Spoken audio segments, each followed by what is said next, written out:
Democrats are obstructing all of it. Therefore, I'm taking executive action. We've had it. And we're going to save American jobs and provide relief to the American workers, and I'll be signing these bills in a very short period of time. First one is I'm providing a payroll tax holiday to Americans earning less than $100,000 per year. In a few moments, I will sign a directive instructing the Treasury Department to allow employers to defer payment of the employee portion of certain payroll taxes from September 1st. And we're actually going to be making that. We just got the word. We're just getting some word from a lot of people. We didn't think we'd have to do this because we thought the Democrats would be reasonable, but they've been not only unreasonable, they've been ridiculous. So we're going to make that August 1st, most likely. It'll be August 1st. We'll let you know the exact date, but we're looking like August 1st. So it'll be August 1st through the end of 2020.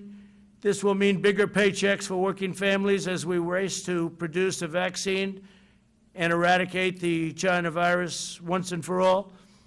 And we're doing very good with the numbers. You see it's going down in Arizona very, very substantially and rapidly, going down in California, going down in Texas, going down in Florida. Other areas are propping up a little bit, but we're watching them very closely. We understand the disease, and we're watching them very closely, especially our senior citizens and our senior citizens' residences. If I'm victorious on November 3rd, I plan to forgive these taxes and make permanent cuts to the payroll tax. I'm going to make them all permanent. Now, Joe Biden and the Democrats may not want that. They don't want that because they're adding $3 trillion in taxes. So they'll have the option of raising everybody's taxes and taking this away. But if I win, I may extend and terminate. In other words, I'll extend it beyond the end of the year and terminate the tax.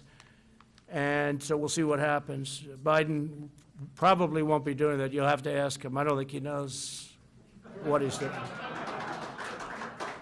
Second, I'm signing an executive order directing the Department of Housing and Urban Development, HHS, and CDC to make sure renters and homeowners can stay in their homes. So I'm protecting people from eviction. Yet you've been hearing a lot about eviction, and the Democrats don't want to do anything having to do with protecting people from eviction. I said, let's do that separately. That could be a totally separate thing from passing along money so people can live. And they didn't even want to protect people from eviction, so they would get evicted. It's not their fault that this virus came into our country. It's China's fault, and came into the world. By the way, a lot of the people, a lot of the states that were doing the best are having some problems. A lot of the states that we weren't thinking were doing the best are doing very well. You look at some of the countries involved, some of the countries that were really standing out as examples are now exploding, but they'll get it down. They understand it. We're dealing with them. We're dealing with a lot of countries. We're providing thousands and thousands of ventilators all over the world right now. We make a lot of ventilators. We've started off with very little, and we're making a lot. And we have thousands in our stockpile, but we're making thousands a month. And we're providing many of them, thousands and thousands, to other countries that would never be able to get them.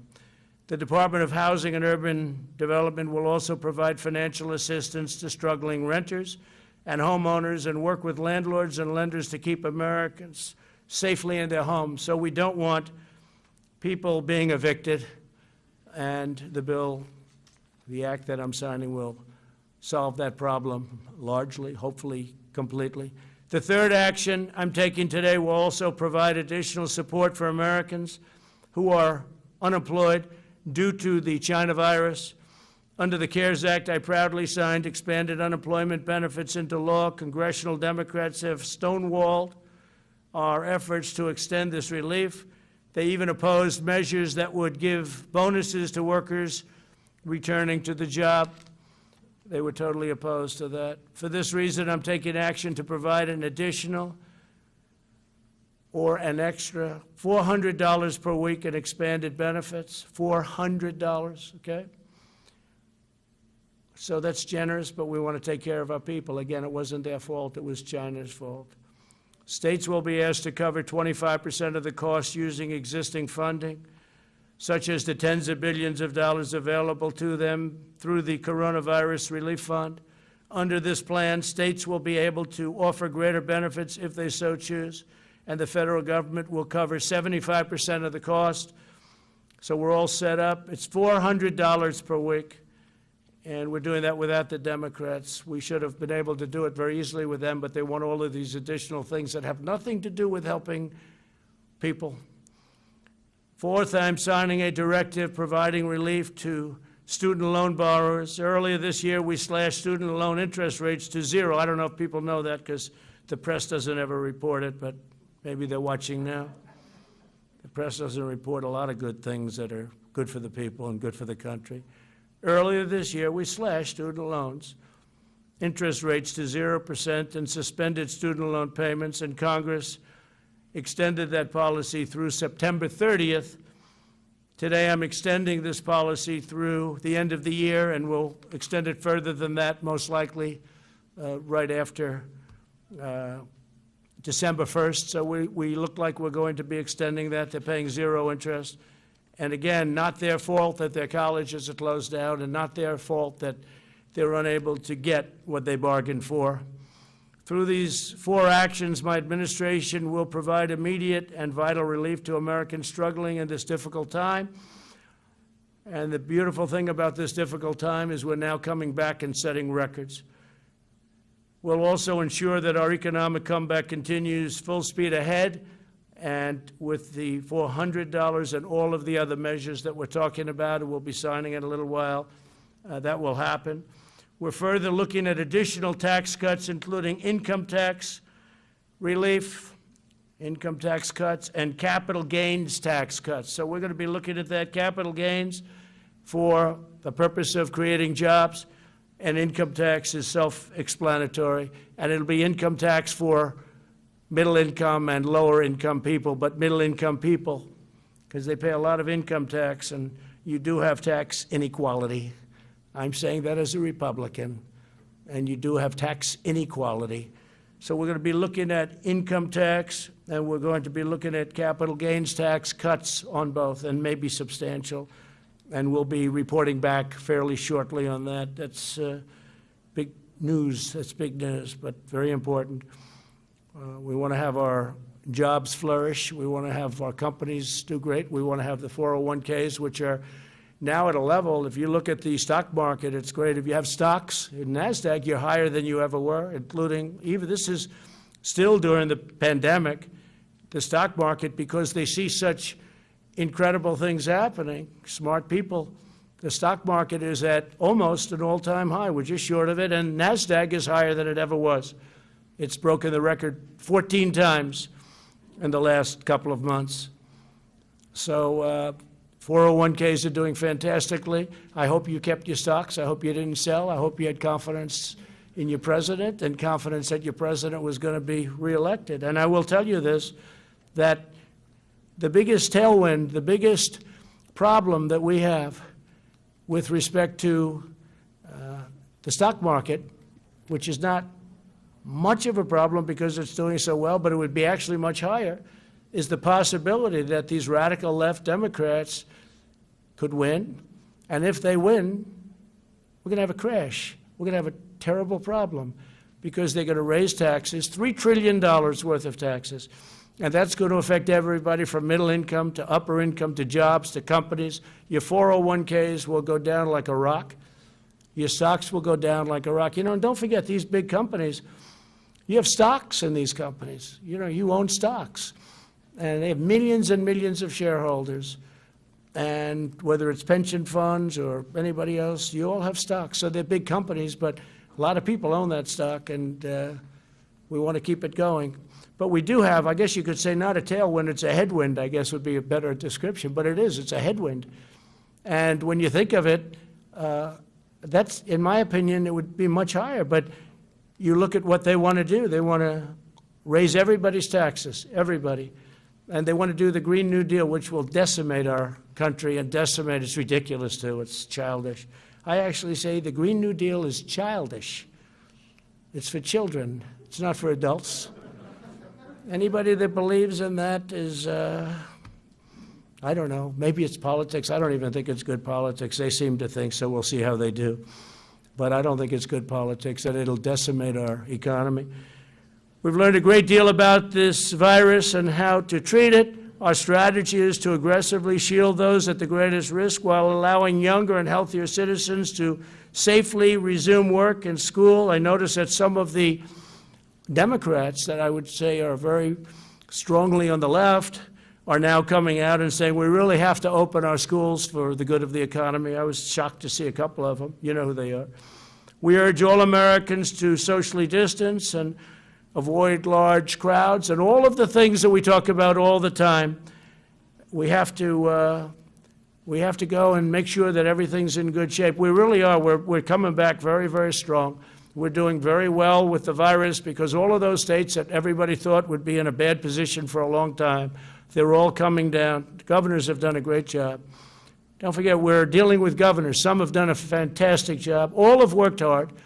Some have done a much better job than others, and someday, if you'd like to know, I'll give you the good ones and the bad ones. We'll give you some good ones and some bad ones. But by contrast, the never-ending lockdown being proposed by some, mostly, I guess you could almost say almost all in the Democrat Party, would inflict unimaginable harm to our people and to our health for decades to come. It'll hurt our economy, and they view that as a good thing. They actually view that as a good thing because they're interested in one date, November 3rd. And I actually think it's bad politics, and I think they're starting to come along because I'm seeing more and more people want to open up.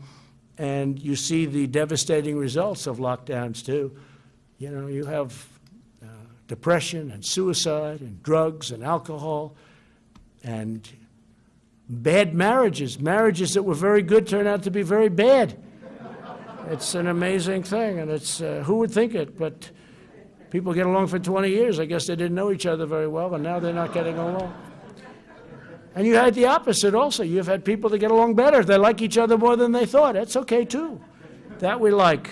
But the other situation is very, very, very, very bad. We'll develop a vaccine. We're going to have it very soon, and we're ready to distribute it, and we've got the military ready. Logistics, it's called. And we'll end this pandemic, and we will rebuild the greatest economy in the history of the world. You know, we created the greatest economy in the history of the world, the highest stock market ever.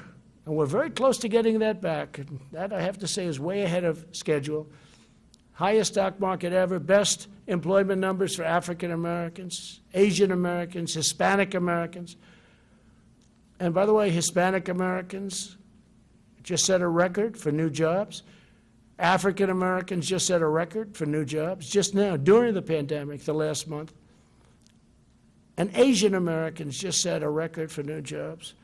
So we're very proud of what's happening, and I will now sign the executive action, and then if you want, we can ask a few questions. Okay, Kelly? Yeah, let me do this first, and then you can do some questions. Thank you very much.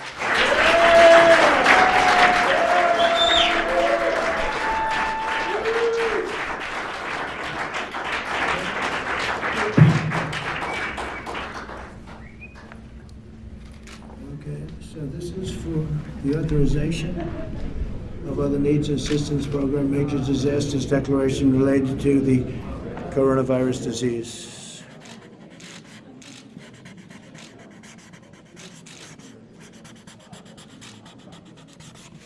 Okay, got it?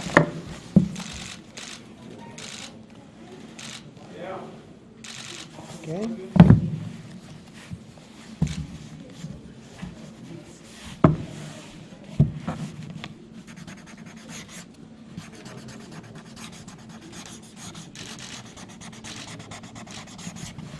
So this is authority invested in me. This is the payment relief during the COVID-19 pandemic.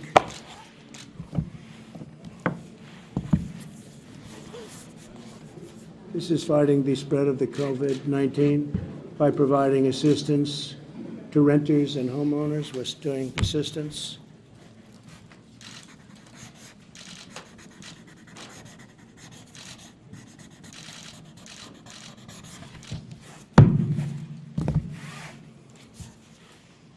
And this is deferral payroll tax obligations. So this is your payroll tax obligations, which we're going to end up terminating eventually, right?